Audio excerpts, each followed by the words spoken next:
गतम मया यावान हम यथोभावो यद रूप गुण कर्म का तथैव तत्व विज्ञानम अस्तु ते मग्न ग्रहात्।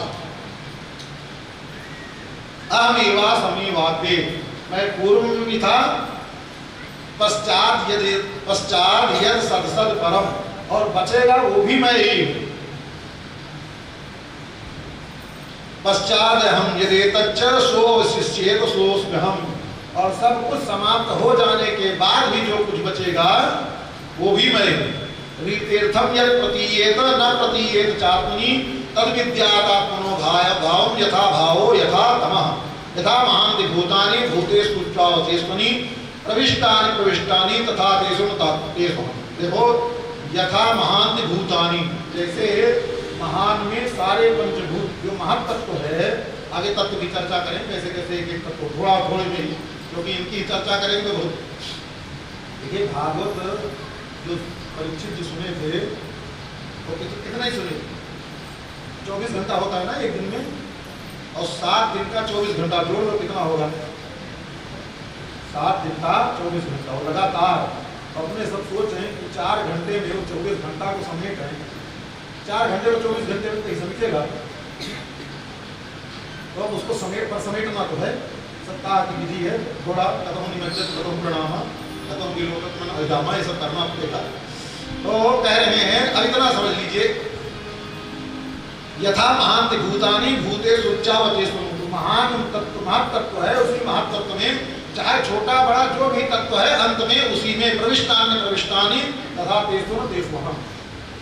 ऐसे ही संसार में जितने भी जीव हैं सब कुछ है, अंत में वो जाकर के सब भगवान में ही समाहित हो जाएंगे। तब एक शंका और हो जाएगी, महाराज क्या होगी जब भगवान में ही समाहित हो जाएंगे तो फिर ये सब मुक्ति के लिए मोक्ष के लिए सब करने की क्या जरूरत है, क्यों क्या करने के लिए जरूरत नहीं है। फिर तो अंत में जब होना हो भैया उसके इसलिए जरूरी है कि वो एक परिधि है, भगवान की जो नाभि है ना, नाभ्यास आसीद अंतरिक्षम, पूरा आकाश जो दिख रहा है ना यही आकाश नहीं, महादाकाश। ऐसे जितना एक ब्रह्मांड है ना, सप्तावरण वाला ये ब्रह्मांड, ऐसे ब्रह्मांड निकाया निर्मित माया रोम रोम प्रति वेद कहे। भगवान के रोम रोम में अनेकों ब्रह्मांड कितने हैं, एक दो करोड़ों ब्रह्मांड। तो ऐसे ब्रह्मांड भगवान की नाभि में नाभ्या पूरा आकाश जितना है तो भगवान की सब नाभि समझ, नाभि के प्रदेश मात्र में समझ लीजिए। और अनेक एक ब्रह्मांड नहीं अनेक ब्रह्मांड होते हैं। जब अनेक ब्रह्मांड होते हैं तो उन ब्रह्मांडों को समझने के लिए, जब वो अनेक ब्रह्मांड हैं तो उन ब्रह्मांडों की सबकी ऐसी स्थिति होगी, महान आकाश है तो वो क्या है, जितना ये आकाश है वो वैकुंठ के सीमा की एक परिधि है। उस परिधि के अंदर बिरजा नदी बहती है। क्या है वो?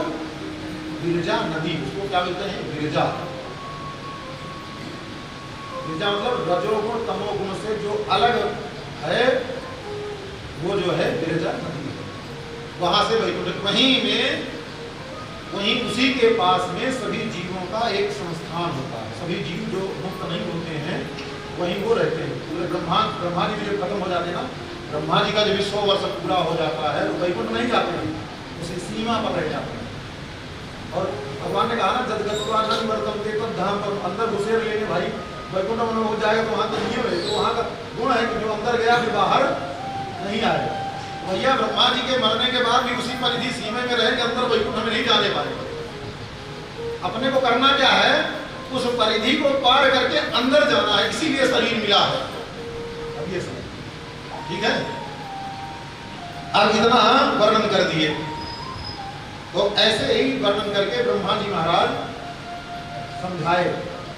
अब ब्रह्मा जी को एतावा, तो ऐसे ही सारे जीव, ब्रह्मा जी नारद जी से कह रहे हैं, ऐसे ही सारे जीव भगवान में प्रविष्ट हो जाते हैं। जैसे सारे भूत महातत्व में प्रवेश कर जाते हैं, वैसे ही सब जीव मिल करके ब्रह्मा जी कहते हैं हम भी, ब्रह्मा जी भी जीव ही है ना, जीव क्षेत्र में वो भी जा करके प्रवेश कर जाते हैं। अच्छा एक बात और समझ लीजिए, भगवान का चतुर्व्यूह स्वरूप है ना, वासुदेव क्या है, भगवान चतुर्व्यूह में जो रहते हैं, वासुदेव, संकर्षण, प्रद्युम्न, अनिरुद्ध, ये भगवान का 4 चतुर्व्यूह स्वरूप है। भगवान वासुदेव जो है पर वासुदेव हैं, वो इतस्तता नहीं, उन्हीं के भगवान पर वासुदेव के समीप पहुंचने के बाद फिर जदगत्वा न निवर्तन्ते वो स्थिति होती है। संकर्षण मतलब संकर्षण जो बलराम जी हैं, उन्हीं संकर्षण से प्रत्येक ब्रह्मांड में जितने भी हैं, सब जगह जितने शंकर जी का प्राकट्य होता है, इन्हीं संकर्षण से प्रत्येक ब्रह्मांड में शंकर आदि सब प्रकट होते हैं। संकर्षण की अब ये संकर्षण जो है यही जीव के अधिष्ठाता कौन है? सभी जीवों के अधिष्ठाता भगवान शेष है, संकर्षण है। और शेष में और संकट, क्योंकि संकट जैसे भगवान श्री हरि से आदि रामकृष्ण आदि प्रकट होते हैं, तो भगवान नारायण में और रामकृष्ण में कोई भेद नहीं है, ऐसे ही भगवान शंकर संकर्षण से प्रकट होते हैं, इसलिए उनमें कोई भेद नहीं। इसीलिए भगवान को क्या कहा जाता, शंकर जी को क्या कहा जाता? भूतनाथ। भूतनाथ मतलब सभी जीव, भूत प्रेत नहीं, जितने ये पंच महाभूत हैं और जितने जीव हैं, उन जीवों के स्वामी। ये कोई गलत नहीं है, ये भी सही है। पर प्रकट किससे होते हैं? भगवान का जो चतुर्व्यूह स्वरूप संकर्षण है, उन संकर्षण से प्रकट होते हैं। अभी जो हम बता रहे हैं ना, इसको एक जगह नहीं, इतनी हजारों पोथी पढ़ोगे, ढोलोगे, जिंदगी बीत जाएगा, तब कहीं ये बात समझ में आएगी। और 1 मिनट में ये बात बता दे रही आप। ये भगवान संकर्षण का जो स्वरूप है, और प्रत्येक जो अनिरुद्ध है ना, शुक्लांबरधरम विष्णु शशिवर्णम चतुर्भुजम प्रसन्नवदनम ध्यायेत् सर्वविघ्नोपशान्तये, सुना है ना? उन्हीं अनिरुद्ध से प्रत्येक एक वैकुंठ नहीं, एक ब्रह्मांड में 5-4 वैकुंठ और होते हैं। एक वैकुंठ तो अलग है, ठीक है? क्षीर सागर में एक वैकुंठ, रमा वैकुंठ है, अव्यय वैकुंठ है। ये पृथ्वी के संचालन करने के लिए 4 वैकुंठ और होते हैं प्रत्येक ब्रह्मांड में। जहाँ भगवान क्षीर सागर, जो पृथ्वी पर ही है, क्षीर सागर कहीं अन्यत्र नहीं है, वो पृथ्वी पर ही है, क्षीर समुद्र। वहाँ का वो जो वैकुंठ है, पृथ्वी का जो वैकुंठ है, वहाँ भगवान विराजते हैं। वहीं दौड़ करके नारद जी जाते हैं, जिसको वैकुंठ कहते हैं। देवी आदि जो भू देवी पहुंच गई, ये सब पहुंच गई। जब वैकुंठ पहुंच जाएंगे, वहां से लौट करके आएंगे ही नहीं, तो भूदेवी गई कहाँ प्रार्थना की? जय जय सुरनायक जग सुखदायक प्रणतपाल भगवंता, जो हाथ जोड़ करके देवता लोग प्रार्थना करने जाते हैं, किस वैकुंठ में जाते हैं? बोले जो चारों वैकुंठ है ना, रमा, अव्यय, रमा, देखो क्षीर सागर वो भी वैकुंठ, रमा वैकुंठ वो भी पृथ्वी पर है। पंचम स्कंध में आएगा, और रमा देवी भगवान वहां काम रूप से विराजते हैं। इस रूप में कामदेव के रूप में विराजते हैं, अपनी सखियों के साथ में। वो रमा देवी भगवान की सेवा करती हैं। रमा देवी अनेक स्वरूप से, जो कल बताया ना कि श्री जी का ही सारा स्वरूप है।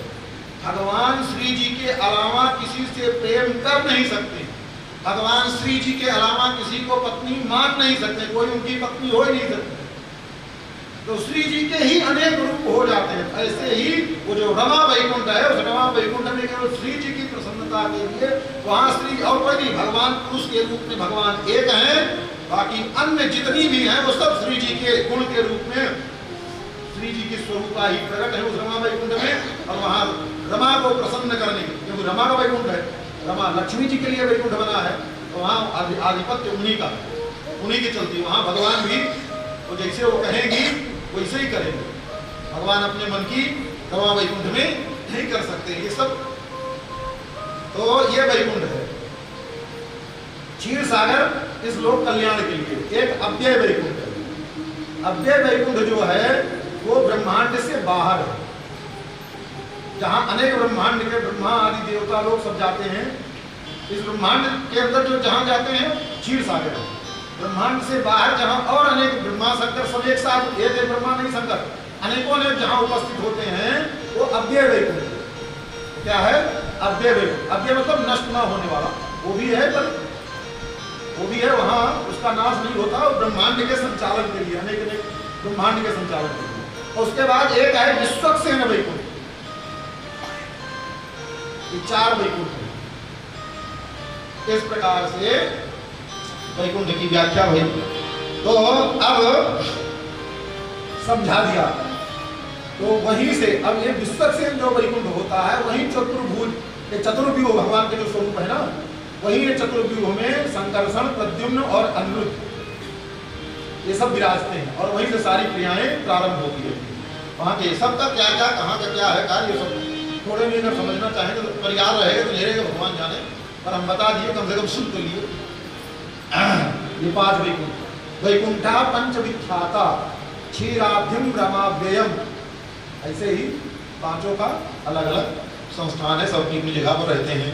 अब भगवान ने समझा, ब्रह्मा जी को कहते हैं देखो जो जानने वाला है, अभी क्या अपने सब क्या कर रहे हैं, चतुश्लोकी भागवत तत्व तो समझा दिया। ब्रह्मा जी को कहते हैं देखो किसी को एतावदेव जिज्ञासम तत्व जिज्ञासुनात्मना, जो हमने चतुश्लोकी भागवत में बताया है, इसी तत्व जिज्ञासु को बस इतना ही समझने की आवश्यकता है, इससे ज्यादा और कुछ समझने की आवश्यकता नहीं। इतना जिसको समझ में आ गया उसको भी सब समझ में आ गया।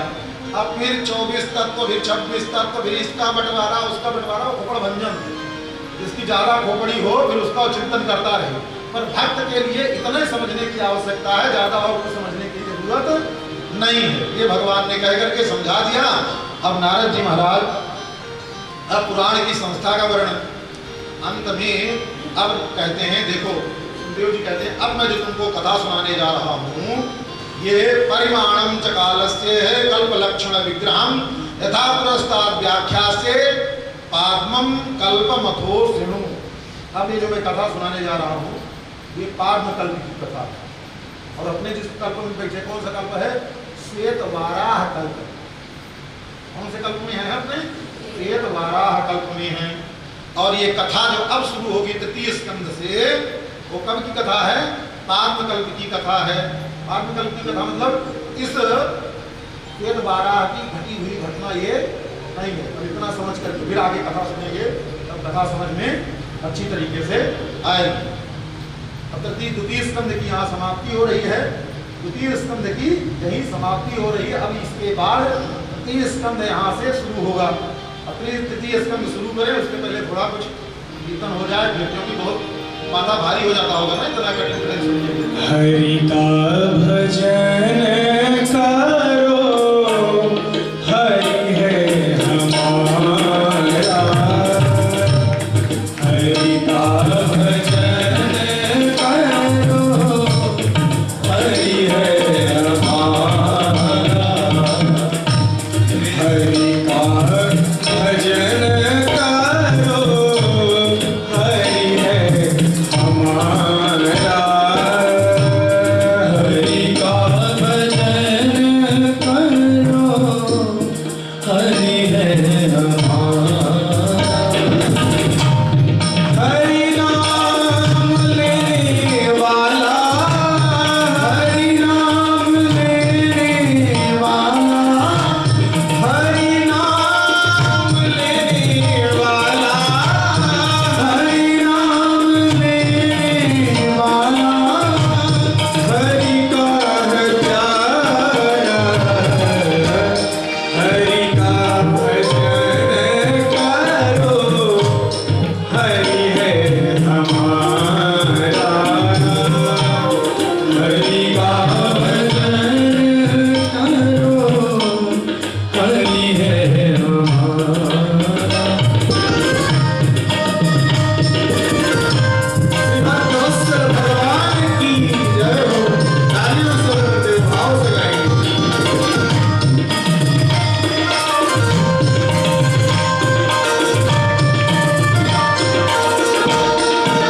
साथ संगीत वाले जाते हैं उससे पहले भी वेतन कर देते हैं, भैया भजन संगीत गाना तो थोड़ा उनसे बचे रहना।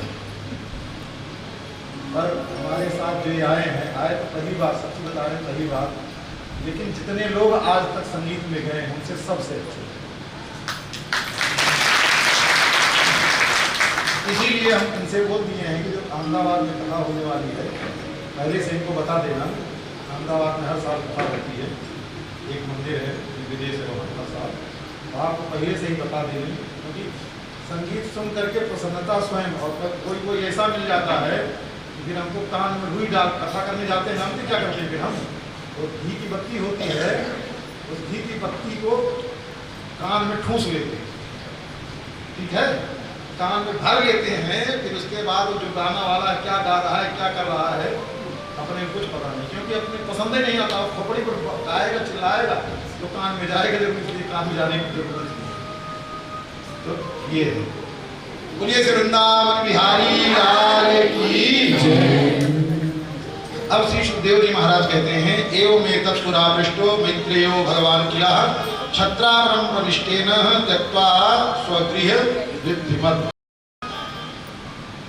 जो बात आप कह रहे हो उसी बात को, एक बार की बात है, छत्ता मतलब श्री विदुर जी महाराज अपना घर द्वार छोड़ करके वृद्धिमत्, विदुर जी महाराज हस्तिनापुर के प्रधानमंत्री हैं, जैसे आज राष्ट्र का प्रधानमंत्री होता है ना, वैसे राष्ट्र के प्रधानमंत्री हैं। घर उनका कमजोर नहीं है, दिव्य है, सब कुछ से वृद्धिमत मतलब सारी रिद्धि सिद्धि से भरा पड़ा है। और उस घर को छोड़ करके वो वनम प्रविष्टि, तीर्थ यात्रा के लिए वन में चले गए, और अंत में भी वो लौट करके आए। क्यों छोड़ करके चले गए? चले इसलिए गए, कथाएं तो बहुत दिव्य दिव्य हैं और आप सब सुनते भी बहुत अच्छा है, मन लगाकर, इसीलिए सुनाने का भी मन करता है। नहीं तो हम भी बहुत ऐसे भाव में डूब करके कथा बहुत कम करते हैं, जहाँ श्रोता अच्छे मिलते हैं वहीं केवल, और फिर हृदय से सुनाने का मन करता है। पर ऐसे मन करता है कि जितनी रहस्य की बातें हैं वो सब बता दें, सच्ची बात बता दें। तो श्री विदुर जी महाराज क्यों घर छोड़ कर गए? बात महाभारत युद्ध के समय की है। महाभारत के समय युद्ध के पहले की घटना है, जब द्रौपदी को पांचों पांडवों ने दांव पर लगा दिया, मतलब युधिष्ठिर ने दांव पर लगा दिया, और दुष्ट दुशासन द्रौपदी को पकड़ कर ले आया, केस पकड़। उस समय द्रौपदी क्या थी मालूम है आपको? मूर्धाभिषिक्त साम्राज्ञी, जो राजसूय यज्ञ करता है वो सम्राट हो जाता है। चक्रवर्ती सम्राट से थोड़ा छोटा पद होता है, पर लेकिन होता है। मूर्धाभिषिक्त साम्राज्ञी होती है। अनेक राजा भी, क्योंकि उसमें दास आकर के छोटे मोटे काम होते हैं राजसूय यज्ञ में, सब राजा लोग ही करते हैं, और सबको दासता स्वीकार कर काम करने का है, मतलब यज्ञ में काम करने का राजा। वहाँ झाड़ू लगाने से लेकर के, पानी भरने से लेकर के, झाड़ फंगूस लगाना, जो भी काम है सब राजा ही करेगा। राजसूय यज्ञ का मतलब है उसमें जितने भी काम होते हैं सब राजा ही नौकर बन करके करते हैं, वो है राजसूय यज्ञ। और उस राजसूय यज्ञ में जो साम्राज्ञी के पद पर अभिषिक्त भाई कौन है? महारानी द्रौपदी। जानते हैं जब महारानी का अभिषेक होता है तो क्या किया जाता है? एक एक केस है ना बालिए, एक एक केसों में एक एक मोती पिरोई जाती है। एक बाल को पकड़ लेते हैं, उसमें सरंधियां दासियां जो होती है उसमें मोती लगाते हैं, एक एक बाल में, यहाँ से लेकर के जितने भी केस पास होते हैं सब मोतियों से पिरो दिया जाता है। मोतियों से पिरो देने के पश्चात फिर जूड़ा बनाया जाता है, उसकी कला अलग है। राजसूय की कला है वो इसे होती है। और ऐसे मूर्धाभिषिक्त साम्राज्ञी द्रौपदी के, और वो भी केस पकड़कर। देखो हमारे यहाँ केस खुला रखना ये भारतीय संस्कृति में नहीं है। स्त्रियों के केस कब खुले रहते हैं? स्त्रियों के केस जब वो 3 दिन के लिए अशुद्ध होती हैं, जब 3 दिन के लिए अशुद्ध होती हैं तब उनके केस खुले होते हैं। बाकी समय में स्त्रियों की चोटी बधी, सदा बद्ध शिखेन चा, जैसे पुरुष की सदैव शिखा बंधी रहनी चाहिए, पूरी नहीं। ऐसे बाल छितराई के जो रहते हैं ना, वो भी नियम नहीं है। तो दिखावने के लिए, सजाने के लिए, चाहे जो फैशन टाप के चले हैं, पुरुष के लिए भी खुले बाल रहना पुरुष के लिए है। सदा बद्ध शिखेन चा, सदैव शिखा बंधी, चोटी बंधी होनी चाहिए, क्योंकि चोटी में गायत्री का निवास होता है। चिद रूपेण महामाये दिव्य तेजो समन्विते, ऐसे मंत्र पढ़ करके शिखा का स्पर्श किया जाता है और शिखा में देवी का आवाहन किया जाता है। तो ऐसे मर्यादा है। पर द्रौपदी उस समय उसी परिस्थिति में थी।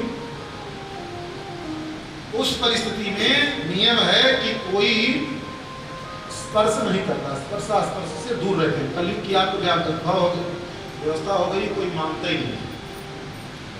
जो नहीं मानता है, जो स्त्री नहीं मानती, वो अगले जन्म में उसको स्वान कुतिया का जन्म मिलेगा। आप सीधी सीधी बता रहे हैं, अच्छा मानो चाहे बुरा मानो, ठीक है। दूसरा जन्म उसको स्वान का जन्म मिलेगा। जो उस अवस्था में रसोई बनाएगी, पुरुषों का स्पर्श करेंगी, ये करेंगी, वो करेंगी, कोई स्पर्शा स्पर्श का भेद नहीं रखेंगे। इसीलिए जानते हैं ना, सबके घर में कुत्ते पाल लिए गए हैं। कुत्ते कुतिया बहुत होते जानते हो, हमारे जन्म के खानदान के सब पहले पूर्व में रहे हैं, और उसका भी सौभाग्य वही आकर के बेटे पर सोते रहते बैठते हैं, वो काहे पर हो गए। कुत्तों से ज्यादा प्रेम क्यों है? क्योंकि अगले जन्म में सब कुत्ते इधर उधर से करके अपना कर रहे हैं। तो ये साम्राज्य इसीलिए चल रहा है। तो अब उस अवस्था में कोई स्पर्श नहीं करता है, दूर रहते हैं। रसोई बना, उनका पात्र अलग। वो क्यों? उस समय कोई स्पर्श करेगा तो उसको क्या लगेगा? ब्रह्महत्या का पाप लगेगा। आगे कथा है कि इंद्र ने अपनी ब्रह्महत्या को जो 4 भागों में विभक्त किया, उसमें से एक भाग स्त्री को दिया गया। उस कथा की चर्चा अपने बाद में करेंगे। यहाँ द्रौपदी उसी अवस्था में थी। अब द्रौपदी को, लेकिन फिर भी दुष्ट दुशासन गया और उनके केसों को पकड़ करके, जो मूर्धा, क्योंकि केस खुला तो रहेगा, और लेकिन जो पिरोया गया है, मोतियां जो पिरोई गई हैं, वो सब मोतियां लगी रही। तो पर उसने जबरदस्ती जब केसों को खींचता हुआ लेकर के आया, एक एक बालों से मोतियां गिरती हुई महल से लेकर के राजसभा तक लेकर के आया, तो गिरती हुई मोतियों को। अब द्रौपदी किसी के पास, किसी के केस पकड़ करके खींचोगे तो चित्कार करती, द्रौपदी चित्कार करती हुई आ रही हैं। उसी समय अब दुर्योधन तो राजा और पांडव लोग पराजित हो चुके हैं। क्रोध तो बहुत आया दुर्योधन के ऊपर, इनके ऊपर, लेकिन अब कर क्या सके। और भीम और अर्जुन कुछ करना भी चाहते हैं तो युधिष्ठिर बड़े भाई हैं, मना कर दिए कि अब हम सब दास हो गए हैं, कुछ हम कर नहीं सकते। युधिष्ठिर मना कर रहे हैं। ऐसी स्थिति में कोई बोला नहीं वहां, लेकिन एक व्यक्ति बोला, निरपेक्ष विदुर जी महाराज। विदुर जी महाराज ने विरोध किया। जो अन्याय को होता देख करके चुप रह जाता है, उसका पाप उसको भी भोगना पड़ता है। जितना पाप कर्ता को होता है, उतना देखने वाले को होता है। एक पाप के 5 अधिकारी होते हैं। कितने होते हैं?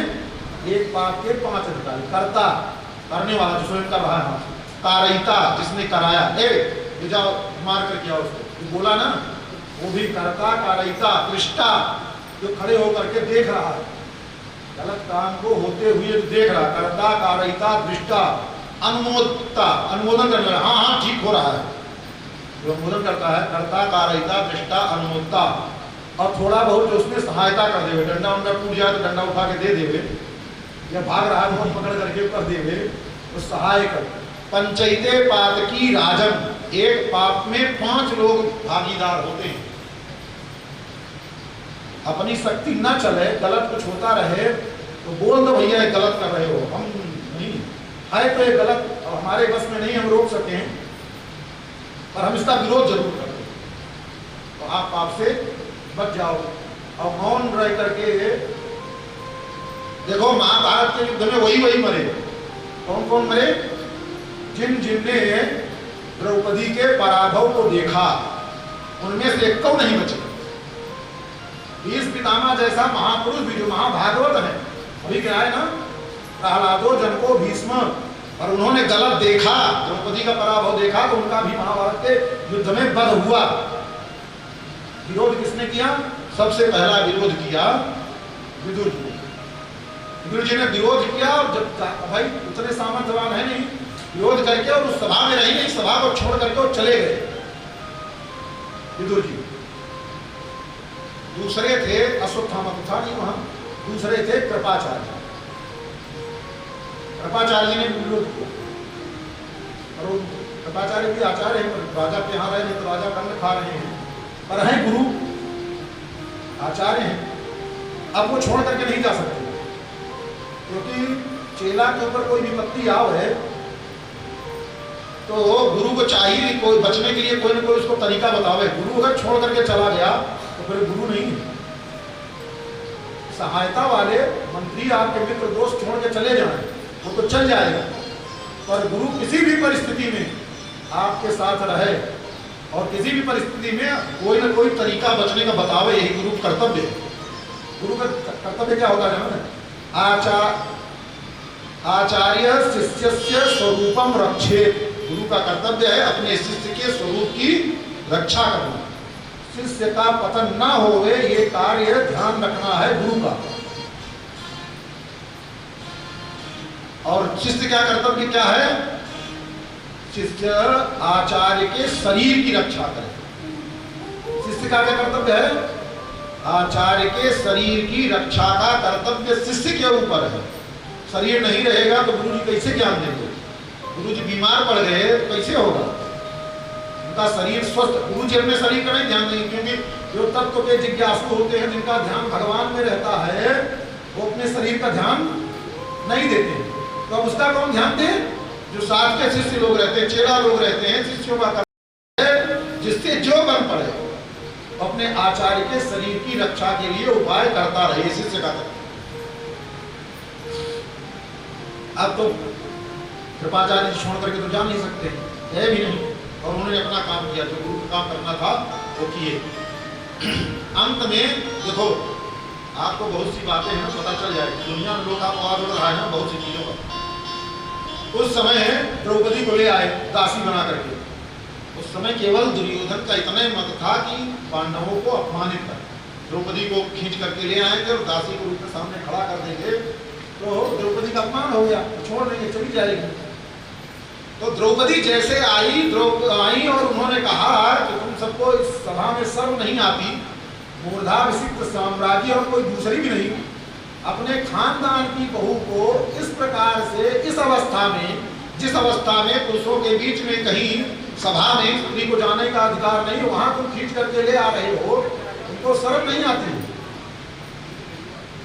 तो जानते हो आजकल कर्ण की बड़ी प्रशंसा होती है ना, आप सब भी प्राणवीर कर्ण सुनते होंगे ना, बड़ी कथाएं।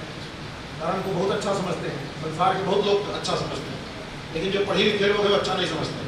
और अपने यहाँ एक कवि हुए हैं, उन्होंने क्या लिखा है? कविता लिखी थी। क्या लिखा है? रश्मि रथी दिनकर जी ने, और उसको लोग पढ़ पढ़ करके बहुराए गए। वो जानते हैं हाँ तो क्या नाम है, कर्ण बहुत अच्छा है, कर्ण बहुत अच्छा है। दुर्योधन का तो इतना ही मत, महाभारत पढ़ लेना, महाभारत पढ़ लेना अगर लगे समय तो, और नहीं तो एक वीडियो कास्ट आजकल शुरू हुआ है, उस पर पूरे महाभारत का सीधे सीधे बोल करके प्रसारण होता है, अभी चल रहा है। अपने तो सुनते हैं, हर रविवार को आता है। महाभारत जितना भी है सीधे सीधे वो महाभारत के ही श्लोक का अर्थ करते हुए इसलिए बोलते चले जाते। ये कह रहे हैं खाली समय में है तो सुन लिया था, इसलिए बता रहे हैं। और कौन सा है पता करना होगा तो हमको तो याद नहीं है, अपने तो सुनते हैं तो देख करके बता देंगे कौन सी। पर हाँ ज्ञान अच्छा मिलेगा उसमें, बहुत अलाय बलाय की बातें नहीं उसमें होती हैं, जो सही बात जो महाभारत में लिखी हुई है वही बात सुना। तो उस समय जो है दुर्योधन का तो मत पूरा मंतव्य पूरा हो गया, लेकिन जब चीत्कार करके द्रौपदी ऐसी बोलने लगी, जब द्रौपदी ऐसे बोलने लगी तब कर्ण ने कहा कि 5-5 पत्नियों वाली तो वेश्या होती है, वेश्या का मान क्या अपमान क्या? दुर्योधन ने नहीं कहा था, ये कर्ण ने कहा था। ऐसे आदमी को अच्छा समझेंगे आप। अरे अगर कोई वेश्या भी हो तो उसके मुख पर सत्पुरुष होगा तो वो भी नहीं बोलेगा, भी वेश्या भी होगी तब भी जब सत्पुरुष है तो वो उसके लिए ये शब्द का प्रयोग नहीं करेगा। अब और आगे भी बोला, इतने नहीं बोल करके चुप रह गया। तुझको जो सभा में आने से लज्जा आ रही है, तुझको तो निर्वस्त्र करके, तुझको तो निर्वस्त्र करके बिना कपड़े के इस सभा में ले आते, अब भी कुछ नहीं। अब पलकार दिया, जैसे पूरा हाथी होता है ना, व्यक्ति कोई इतना काम करना चाहे तो उसको और काम याद दिला दो। जैसे ही कर्ण ने ये बोला वैसे ही दुशासन को दुर्योधन ने कहा, दुशासन द्रौपदी को निर्वस्त्र करो। तब दुर्योधन ने दुशासन को कहा, तब दुशासन वस्त्र खींचने लगा और निर्वस्त्र करके इतने नहीं अपनी जान को ठोकने लगा। उनको बिना निर्वस्त्र के, बिना कपड़े के ले करके हमारी जंघा पर बैठा दो। अब निर्वस्त्र करने लगे। जब निर्वस्त्र करने लगे तब देवी द्रौपदी, कोई भी निर्वस्त्र होगा तो उसको अपने वस्त्रों को पकड़ करके पूरे देख रही है। तो इस सभा में भीष्म पितामह हैं, द्रोणाचार्य हैं, कृपाचार्य हैं, मतलब दास बने हैं युधिष्ठिर आदि 5 पांडव, लेकिन बाकी तो स्वतंत्र हैं। भीष्म पितामह स्वतंत्र हैं, द्रोणाचार्य स्वतंत्र हैं, कृपाचार्य स्वतंत्र हैं, और भी कितने हैं सभा में। स्वयं धृतराष्ट्र महाराज राजा के रूप में तो भी धृतराष्ट्र है, वो भी हैं। सबकी तरफ देखती हैं, देख करके सोचती हैं कि कोई तो इनको रोकेगा, और कोई उस समय बोला नहीं। सब के सब चुप रह गए। जब सब के सब चुप रह गए तब सबको, पूरी सभा में सबकी तरफ देख रही है।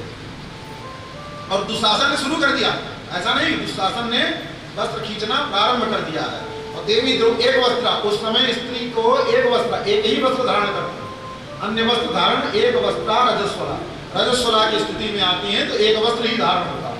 वही एक वस्त्र था, एक वस्त्र को दोनों हाथ से ऐसे पकड़ करके और अपनी लज्जा को बचाने का प्रयास कर रही है। और दुशासन सामान्य नहीं हो, 1000 हाथी के बल का शक्ति है उसके पास, वो खींच रहा है। और द्रौपदी निरसहाय होकर के सभा के मध्य में देख रही है। और पांडव जितने हैं अपना सर झुका करके रुदन करते हुए माथा ऊपर कर नहीं रहे। देखे तो किसके देखे, ये तो पहले भी माथा नीचा कर चुके हैं। और जिनके नेत्र थे, मस्तक जिनका ऊपर था, उनकी दृष्टि में दृष्टि डाल करके द्रौपदी देखती है। जिनकी दृष्टि जात मिलती है द्रौपदी सब अपना नेत्र नीचे कर देती है। सबको देखने के पश्चात अंत में जा करके दृष्टि पड़ी कृपाचार्य। कृपाचार्य ने कातर दृष्टि से द्रौपदी को देखा और दौड़ करके बोले, बेटा थोड़ा वहीं से आशीर्वाद का हाथ उठाया, थोड़ा अभय, इसे कहने का मतलब है निश्चिंत, थोड़ा अभय, डरो मत। तो क्या, तो उन्होंने कहा जितने भी हाथ अंगुली अभय करके जिस जिसकी तरफ देख रही, चारों तरफ उंगली घुमाया, जिस जिसका को तो अपना आश्रय मान रही हो, जिसको समझ रही हो कि ये मेरी रक्षा करेंगे, कोई रक्षा करने वाला नहीं। और जब तुम दोनों हाथ से अपने वस्त्र पकड़ी हो, तुम भी इतनी समर्थ नहीं हो अपने पर ऐसे इशारे से कृपाचार्य ने, जो तुम अपना समझती हो मैं बच जाऊंगी, वो भी नहीं कर सकती। तब नेत्र से ही पूछा, फिर किसका? एकमात्र भगवान का आश्रय ग्रहण करो और फिर निश्चिंत हो जाओ। क्या है जो भगवान ने जो गीता में सुनाया, सर्वधर्मान परित्यज्य, ठीक है, जितने भी धर्म हैं इन सबका परित्याग कर दो। सर्वधर्मान परित्यज्य माम एकम शरणम व्रज।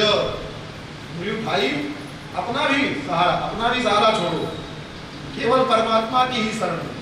और फिर उसके बाद मां शुचः अभय हो जाओ। द्रौपदी दुर्योधन अर्जुन को तो महाभारत में गीता सुनाते सुनाते 18 अध्याय तक सुनाए, और उसके पहले कितनों, और द्रौपदी अर्जुन से ज्यादा ज्ञानी। ये जो सारा गीता का ज्ञान भगवान ने सुनाया, उस सब सुनाने का मतलब है कि ये जो सर्वधर्मान परित्यज्य माम एकम शरणम व्रज है, ये दुर्योधन को सब कुछ सुनने के बाद ये समझ में आ जाए इसलिए बाकी और गीता सब सुनाई। गीता का रहस्य इतने में है, 21 श्लोक, सर्वधर्मान परित्यज्य माम एकम शरणं व्रज अहम त्वा सर्व पापेभ्यो मोक्षयिष्यामि मा शुचः। यही है। और वो बोल करके भी नहीं, कृपाचार्य जी वो द्रौपदी को बोल करके भी नहीं सुनाए, केवल इशारे में बात सुना दिए और इशारे में ही द्रौपदी समझ गई। द्रौपदी ने दोनों हाथ उठाए, गोविंद द्वारिकावासी कृष्ण गोपी जनप्रिय कौरवैः परिभूतानां किं न जानाति एकवा। हे गोविंद, जैसे गोविंद कहा, गोविंद का मतलब है जो प्रत्येक इंद्रियों में निवास करते हैं, गोविंद। उसी समय कहा द्वारिकावासी। अब गोविंद कहने के बाद तुरंत द्वारिकावासी कह दिया तो भगवान तुरंत द्वारिका में पहुंच गए। अब द्वारिका में तो विराजते ही हैं। उसी समय भगवान अपनी पट्ट महिषियों के साथ क्या खेल रहे थे, चौसर। भगवान चौसर खेल रहे, अरे पर बैठे हुए चौसर खेल रहे थे। सारी महारानियां थी, सत्यभामा आदि, रुक्मिणी आदि, जाम्बुवती आदि सब जितनी थी वो बैठी खेल रही थी। भगवान एक तरफ और बाकी अष्टपट रानियां एक तरफ भगवान खेल रहे हैं। उसमें जो है चौसर फेंका जाता है, चौसर और डालते हैं ऐसे छूट। तो भगवान ने चौसर फेंका था और भगवान के अंत आ गए थे, तो भगवान ने कहा बढ़ाओ। जैसे द्रौपदी चिल्लाई, भगवान के कान में बात गई, आवाज द्रौपदी की गई। भगवान ने अब चौसर गिरा है तो महारानी तो सोच रही भगवान कह रहे हैं बढ़ाने के लिए। तो वो जैसे होता है ना, एक अपना बढ़ता है चौसर में, एक दूसरा खाना तीसरा खाना ऐसे जाता है। तो भगवान ने कहा बढ़ाओ। आंख मूंद लिए भगवान, क्योंकि द्रौपदी का आंख मूंद करके भगवान धर्म को आदेश देते, धर्म को आदेश दे दिए बढ़ाओ। क्योंकि धर्मान को रक्षति जीव एका, धर्मो रक्षति रक्षिता। जिसने धर्म की रक्षा की है उसकी रक्षा धर्म कर रही है। और धर्म क्या है? धर्मो रामो विग्रहवान धर्म, कृष्णो विग्रहवान धर्म। धर्म और भगवान में कोई अंतर नहीं। और रक्षा कब होगी आपकी? जब आपने धर्म किया है तो। भगवान फोकट में आकर के रक्षा नहीं करेंगे। भगवान धर्म से क्या कह रहे हैं? बढ़ाओ। द्रौपदी ने जितना धर्म का पालन किया है, धर्म को आदेश दिया भगवान ने, बढ़ाओ। वो दुशासन खींच रहा है और बढ़ाओ। भगवान ने कहा और बढ़ाओ। रुक्मिणी आदि बढ़ा रही हैं और बढ़ा रही हैं। भगवान कह रहे बढ़ाओ, धीरे धीरे बोल नहीं, जोर से नहीं बोल रहे हैं। और महारानियां डर के मारे और बढ़ाती चली जा रही हैं। भगवान कह रहे बढ़ाओ और बढ़ाओ, वर्धताम अभिवर्धताम, अभिवर्धताम, और बढ़ाओ। अब सब जितने पासे थे सबको बढ़ा करके सब एक जगह इकट्ठे हुए, सब लाल हो गए। भगवान कह रहे हैं बढ़ाओ बढ़ाओ और बढ़ाओ। अंत में रुक्मिणी जी ने ठाकुर जी को आंख मूंदे बैठे थे, रुक्मिणी जी ने पकड़ करके झकझोर दिया। ये क्या महाराज बढ़ाओ बढ़ाओ कर रहे हो? अब तो सब लाल हो गई, अब कहाँ बढ़ाएं? अब तो सब लाल हो गई, अब कहाँ बढ़ाएं? वो भगवान ने कहा ये इसको बढ़ाने के लिए थोड़े कर रहे हैं, फिर किसके बढ़ाने के लिए करें? अरे द्रौपदी के वस्त्र बढ़ाने के लिए हम कह रहे हैं। किसको कह रहे हैं? धर्म को कह रहे हैं। महाराज द्रौपदी के वस्त्र बढ़ाने की कौन जरूरत पड़ गई? तो भगवान ने कहा कि वो कौरवों की सभा में द्रौपदी का चीरहरण कर रहा है दुशासन, इसलिए हम जो है धर्म को बोल रहे हैं। बोले आपको धर्म को बोलना पड़ रहा है? अरे पांचों पांडव कहाँ गए? उनके पति पांच समर्थ पति हैं, वो कहाँ चले गए? धर्म को बढ़ाने की आवश्यकता पड़ गई। जैसे ही पांडवों का नाम सुना भगवान को आ गया क्रोध। ठाकुर जी महाराज ने अपना हाथ उठाया, पांडवा नाम तो पांडवों को मार करके खत्म कर दिया। सुदर्शन जी, अब यहाँ सुदर्शन जी क्यों आ गए? देखिए भीष्म पितामह के समय नहीं आए, सब में रहस्य है। पांडव ही भक्त हैं, लेकिन यहाँ आ गए। यहाँ सुदर्शन जी जानते हैं हमारे ऊपर भार लेना नहीं ठाकुर जी के। यहाँ तो अम्मा जी बैठी हैं, अम्मा जी बैठी हैं। अच्छा बोला क्या है वो जान लेंगे, वो संभाल लेंगे। अपने को सोचने की, जब अपने से बड़े लोग हों तो अपने ज्यादा मलकई नहीं छाटना चाहिए, समझ आए? नहीं, अपने को ज्यादा समझदार नहीं समझना चाहिए बड़ों के सामने। और अम्मा जी बैठी हैं, अब अपनी बुद्धि यहाँ लगाने की जरूरत नहीं है। भगवान ने जैसे सुदर्शन को छोड़ा, रुक्मिणी रुको रुको रुको, रुको कहाँ चले? रुको। ठाकुर जी ने कहा जाओ, अम्मा जी ने कहा रुको, रुके सुदर्शन जी। ठाकुर जी कह रहे हैं जाओ, सुदर्शन नहीं जा रहे हैं। अम्मा जी, लेकिन पितृ 10 गुणा माता, पिता से 10 गुणा अधिक माता का अधिकार होता है। संध्या पूज्या घड़ी से पिताजी आज्ञा करें और माँ मना कर दे तो माँ की आज्ञा श्रेष्ठ है, पिता की बात। अब ये हुई बात। अब सुदाम जी खड़े हो गए, बोले भगवान पांडव को क्यों मारने के लिए कह रहे हैं? आप ही ने तो बताया पांडव जुए में द्रौपदी को हार गए, अब वो बेचारे तो दास बने बैठे हैं, अब वो क्या करें? भगवान को क्रोध में तो थे ही, भगवान ने कहा वो क्या क्रोध में करे? अरे हार गए कोई बात नहीं है, पर अगर कोई समाज में कहीं किसी स्त्री का कोई अपमान कर रहा है तो मनुष्य होने के नाते उसका कर्तव्य बनता है कि किसी भी स्त्री का रक्षा करना। ठीक है उनकी पत्नी नहीं है, किसी की भी दासी हो, कोई अपनी पत्नी को ही रोड पर खींच रहा हो, मार रहा हो, इसका मतलब ये नहीं कि समाज के खड़े लोग उसको देख रहे हैं। जो कुछ करना है अपनी कोठरी में कर, बाहर करोगे तो सब लोग बोलेंगे। तो द्रौपदी का अपमान हो रहा है, बैठे हुए पांडव देख रहे हैं, इसलिए पांडवों को मारने के लिए हम भेज रहे हैं। बोले महाराज जो खींच रहे हैं वो, बोले तो पहले मरे हैं। भगवान ने कहा वो जितने पहले हैं वो पहले मर चुके हैं। तो बोले महाराज मुर्दे चीर खींच रहे हैं? बोले हाँ, कभी कभी मुर्दा भी चीर खींचता है, ये सब मरे मराए हैं। देखो कितने प्रकार के लोग मरे होते हैं, 10 प्रकार के लोग जो होते हैं वो मरे के, भगवान की दृष्टि में वो मरे के समान होते हैं। कौन? 10 अपने को जिंदा कर समझना तो 10 चीज से बचो। कौल नशा करना, कौल काम बस कामी, कृपण दरिद्र, कौल काम बस कृपण विमूढ़ा मूर्ख, अपनी बात को ही सच मानना, कोई कितनों बतावे किसी की बात न माना, अपने सोचे कि हम ही सही हैं जो सही है। कौल काम बस कृपण विमूढ़ा, अति दरिद्र, ना अपने खावे ना किसी को खाने देवे, अजसी जिसका संसार में बहुत अपयश हो, अति बूढ़ा, युवावस्था में कुछ ऐसा कर्म किया है कि युवावस्था में बुढ़ापा आ गया, अजसी अति बूढ़ा, सदा रोग बस, सदा ही रोगे धरे रहे उसको, अभी ठीक ना हो, एक बीमारी आवे दूसरी आवे तीसरी। कौल काम बस कृपण विमूढ़ा, अति दरिद्र, अजसी अति बूढ़ा, सदा रोग बस, और संतत क्रोधी, हरदम क्रोध ही रहे, जब भी बात करो तो लगे काट खाने के लिए दौड़ रहा। ऐसा विष्णु विमुख, जो भगवान विष्णु से विमुख हो गए, वो भी कौल काम बस कृपण विमूढ़ा, अति दरिद्र, अजसी अति बूढ़ा, सदा रोग बस, संतत क्रोधी, विष्णु विमुख, श्रुति संत विरोधी, भगवान विष्णु का विमुख हो, श्रुति मतलब वेद का विरोध करता हो, और संत का विरोध करता हो। जो 10 लोग हैं, तो 10 लोग क्या हैं? वो भगवान की दृष्टि में वो मरे हुए हैं, मृत हैं, 100 के समान है। विष्णु विमुख श्रुति संत विरोधी, ये मरे हुए के समान है। ते जानो मतलब ये सब 100 के समान है प्राणी जितने भी। तो भगवान ने कहा ये जितने बैठे हैं ना उस सभा में, कोई न कोई लक्षण इनमें घट रहा, इसलिए सब के सब मरे। ये 5 पांडव हैं और कुछ लोग हैं, वही अकेले हैं जो बचे हुए हैं। तो जो मुर्दे को तो मारा नहीं जाता है, मरे हुए को मारा नहीं जाता है, ये 5 जिंदा हैं, इन्हीं 5 को मारने के लिए हम भेज रहे हैं। बोले ठीक है।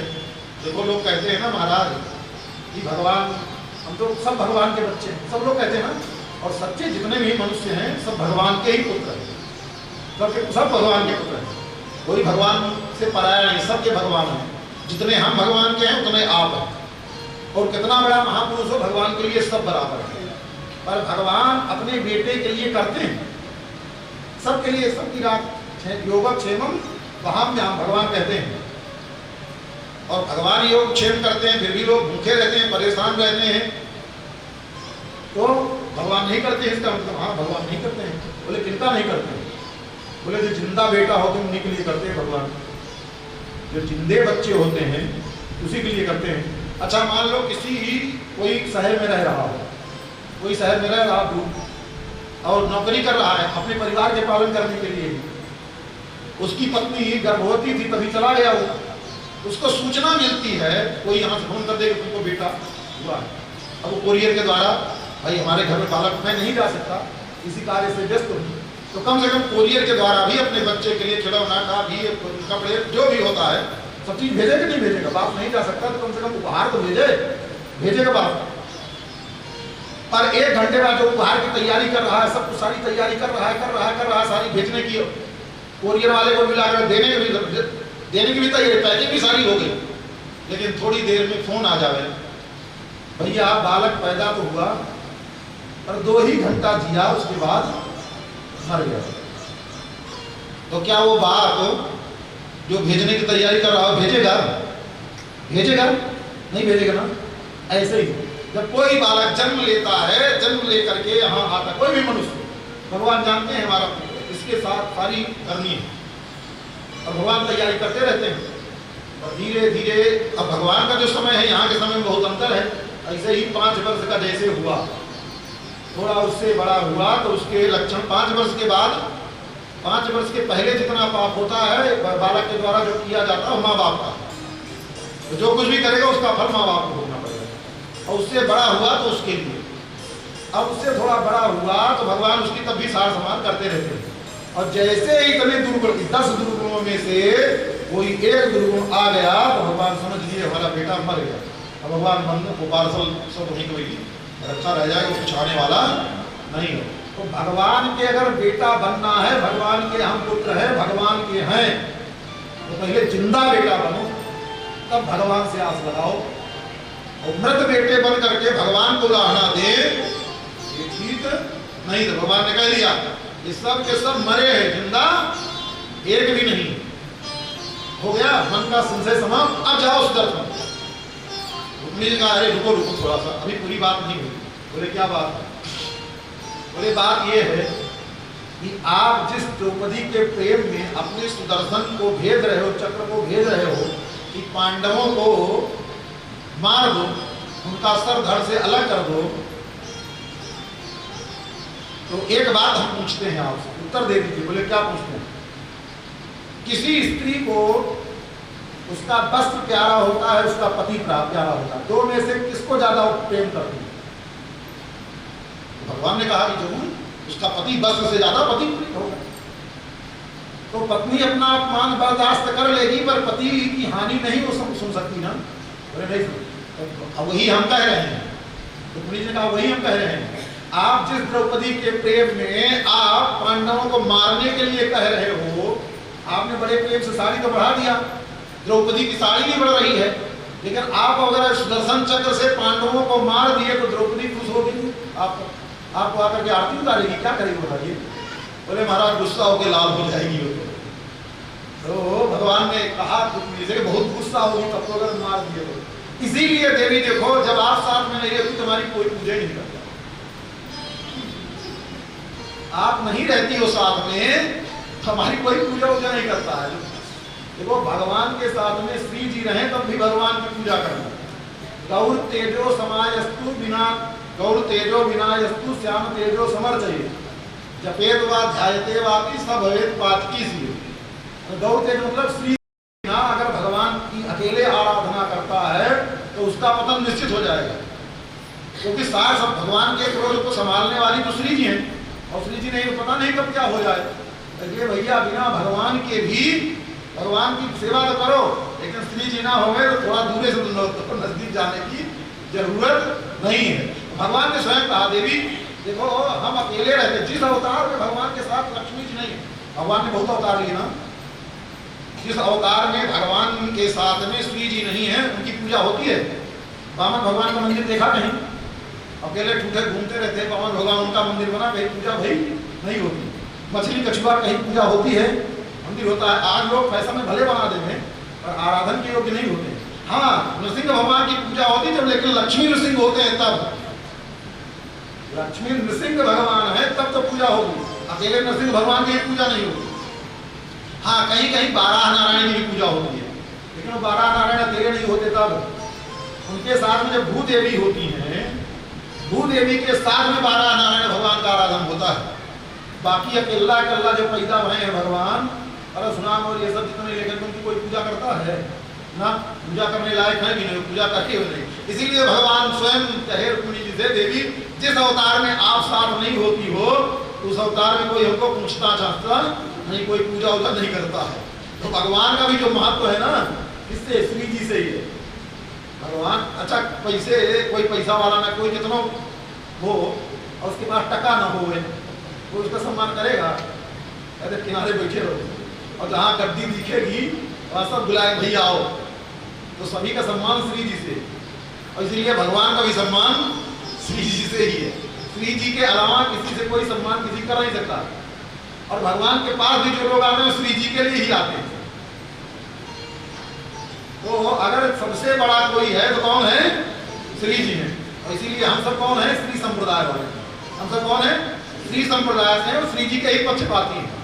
हमारे यहाँ जब ब्रह्मोत्सव होता है, भगवान ब्रह्मोत्सव में दो तरफ बढ़ जाते हैं।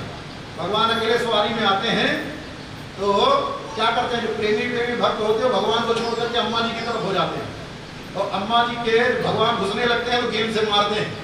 अम्मा जी ठाकुर जी को अंदर घुसने नहीं देती हैं, तो इधर से गेंद से मारते हैं भगवान। तो कहने का मतलब ये है, जो भगवान के हैं वो अम्मा जी की पक्ष लेते हैं। ठाकुर जी तो रूठ जाएंगे, कुछ भी हो जाएंगे, अम्मा जी फिर मना लेंगी। ठाकुर जी को, अम्मा जी को छोड़ करके ठाकुर जी का पक्ष नहीं लेना। अब ठाकुर जी ने कहा तब तो सुदर्शन भैया भैया आज आजा, चल हो गया, जाने की जरूरत नहीं है। सुदर्शन जी आए, और ये तो इधर देखो द्वारिका की लीला हो गई। अब इधर जब हो गया, उधर कौरव सभा में अब थक गया, हार गया, वस्त्र की कमी भई नहीं। अब देखो द्रौपदी अगर भगवान वस्त्र बढ़ाते तो एक रंग का होता, भगवान अगर वस्त्र बढ़ाते द्रौपदी का एक रंग का होगा। और द्रौपदी के जो वस्त्र बढ़े चित्र विचित्र, अनेक प्रकार के, अनेक कलर के, अनेक रंग के वस्त्र। क्यों अनेक रंग के? भगवान को कहीं अगर फैक्ट्री से भी कपड़ा निकलता है तो एक रंग का होता है, निकलता है थान का, थान जो निकलता है एक में जुड़ा रहता है, अलग अलग थोड़े होते, एक कलर का होता है। और द्रौपदी के वस्त्र अनेक रंग के क्यों बढ़ रहे हैं? भगवान नहीं बढ़ा रहे, धर्म बढ़ा रहा है। और अनेक धर्म भी अनेक प्रकार का होता है। माँ की सेवा, बाप की सेवा, तुलसी की सेवा, इसकी सेवा, सबके धर्म भी अलग अलग प्रकार का होता है। इसीलिए अनेक अनेक जिस प्रकार का धर्म उसी रंग की साड़ी, उसी रंग का कपड़ा, ऐसे रंग बरंग और विचित्र विचित्र प्रकार का धर्म, इसीलिए विचित्र रंग के द्रौपदी के वस्त्र बढ़ते जा रहे हैं। और द्रौपदी ने कोई कम धर्म तो किया नहीं है, इसलिए द्रौपदी न तो धर्म की कमी और न वस्त्र की कमी। इसलिए द्रौपदी के वक्त जब शासन हार गया तो उस समय छूट गया वस्त्र। उसके बाद द्रौपदी को क्रोध आया। जैसे ही द्रौपदी को क्रोध आया, इतना क्रोध आया कि बादल से सूर्य ढक गए। अंधड़ होती है ना, जैसे धूल से भरी हुई आंधी उड़ती है, और गिद्ध मरड़ाने लगे और स्यार चिल्लाने लगे। ये उपद्रव का समय, कोई बहुत बड़ा उपद्रव होता है, पृथ्वी पर होना होता है तो ऐसी स्थिति पैदा हो जाता है। हस्तिनापुर में, पूरे हस्तिनापुर में गिद्ध और अपशकुन वाले जितने पक्षी हैं उड़ रहे हैं। इतना अंधर और इतना बवाल हुआ, तब गांधारी ने पूछा क्या हुआ है, क्या हो रहा है? तो दासियां थी, उन्होंने बताया द्रौपदी को क्रोध आ गया है। द्रौपदी के क्रोध के कारण सूर्य छिप गए।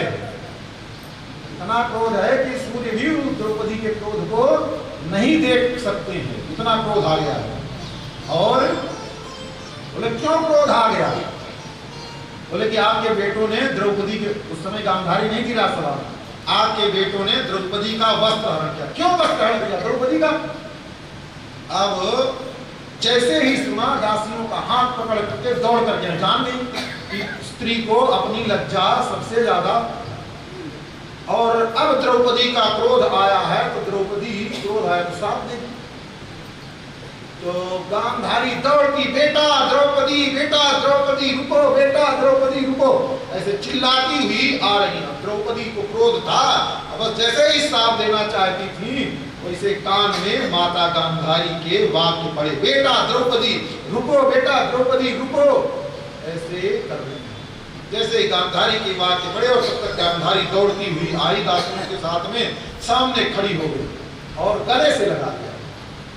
अब गले से लगा लिया गांधारी ने, तो अब क्रोध देखो, स्त्रीवान व्यक्ति जो वैसे होते हैं, कितना गुस्सा आया, इतना गुस्सा आया हो, किसी को आप मारने के लिए चले आओ, अपने से बड़े गुरुजन आ जाएं और रुको रुको रुको, तो आपको अब समझाना ही है। और उस बड़े के सामने मार दिए, इसका मतलब है अब तुमने बच्चे उसको नहीं मारा, जो रोक रहा है बड़ा उस पर तुम प्रहार कर रहे हो, ये अपमान होगा उसका जो रोकने आया।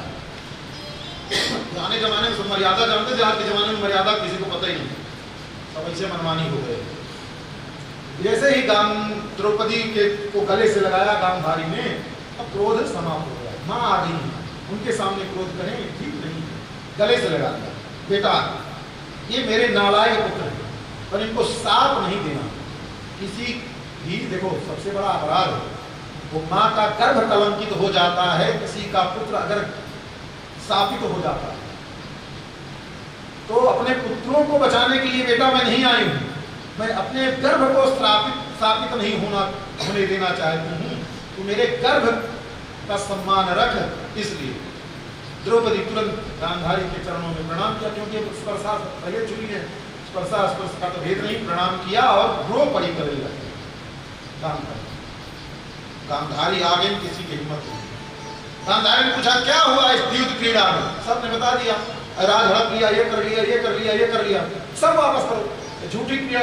महारानी है, गांधारी के सामने धृतराष्ट्र की बोलने की हिम्मत नहीं, सब वापस करवा दो, कुछ नहीं, सब ये पांडव दासत्व से ही मुक्ति, इससे भी सब खत्म, सारा राज्य वापस, सारा सब कुछ वापस हो गया।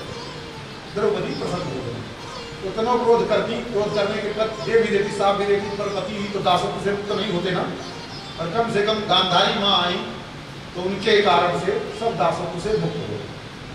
और जब मुक्त हो गए तो द्रौपदी के साथ में पांचों पांडव गए और अपने अपने घर जाने के लिए तैयार हो गए। गांधारी ने इतना सब कुछ कर दिया, तब तक दुर्योधन गया, फिर माथा पटका अपने बाप के साथ। उसने कहा पिताजी हमारा सब कराया काम आपने गुड़ गोबर कर दिया। अरे माता जी चिल्लाती रहती, आपने सब क्यों दे दिया, वापस क्यों कर दिया?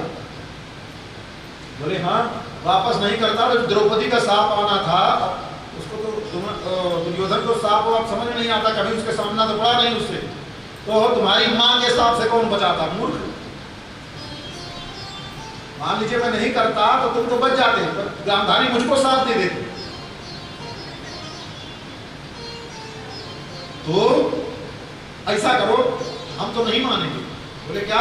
एक बार ऐसा करो, फिर पांडवों को बुलाओ। आप सबने सुना होगा, एक बार सुना हुआ होगा, ऐसा नहीं है।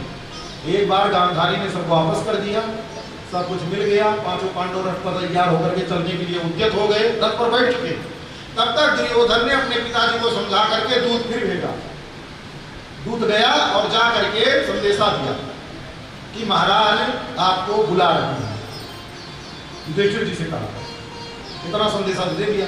पर जो दूध भी था वो भी सहृदय था, अच्छा व्यक्ति था, मतलब जो अच्छे लोग होते हैं। अब बेचारे नौकरी कर रहे हैं, नौकरी वाला काम तो करने, जो काम है वो तो करेगा ही करेगा। उसने सूचना दे दी, उसके बाद बोले देखो हमारा जो काम था हमने वो आपको सूचना दे दिया, महाराज बुला रहे हैं आपको, लेकिन हाथ जोड़ करके प्रार्थना करते हैं आप अब दोबारा वहां मत जाइए, हम आपकी प्रजा हैं, आप हमारे, इसलिए अब पहले तो नौकर का काम किए, लेकिन अब प्रजा का काम करें, आप वहां मत जाना। फिर वही रवि संधि है, फिर आपको वही जुआ खिलाया जाएगा और फिर कुछ ना कुछ खुराफात होगा, इसलिए आप वहां मत जाओ। जो बुलाने आया है वही मना कर रहा है। रथ पर चढ़े युधिष्ठिर बोले भैया तुम्हारा प्रेम हमारे प्रति जो इतना है उससे हम बहुत प्रसन्न हैं, आप हमारे हो, आपने हमको अपना समझ करके ये सलाह दी, लेकिन मैं क्या करूं, मेरा स्वभाव है, बड़े पिताजी बुलाए हैं, मैं इनकी आज्ञा की